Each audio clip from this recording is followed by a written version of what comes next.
Hello বন্ধুরা, আপনাদের মাঝে নতুন একটা ভিডিও শেয়ার করতে যাচ্ছি। এসিতে গ্যাস দিলে গ্যাস থাকে না, অনেক মিস্ত্রি ফেল হয়ে গেছে।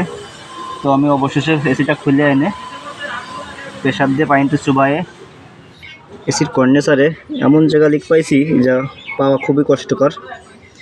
দেখতে পাচ্ছেন আপনারা সবাই, লিকটি সূক্ষ্ম এমন জায়গা, পানিতে না চুবাইলে পাওয়া সম্ভব নয়। তো অবশেষে পানিতে লিকটি পেয়ে চুবিয়ে লিকটা ধরলাম। এখন এই জায়গা রিপেয়ার করলে ঠিক হয়ে যাবে। আপনারা যদি এসি ফ্রিজের যে কোনো সমস্যায় পড়ে থাকেন আমাদের সাথে যোগাযোগ করতে পারেন। আমাদের পেজের নাম এসি সার্ভিস নড়াইল। পেজে অবশ্যই মোবাইল নাম্বার দেওয়া আছে, তো আপনারা আমাদের সাথে যোগাযোগ করতে পারেন। সবাই ভালো থাকবেন। আসসালামু আলাইকুম।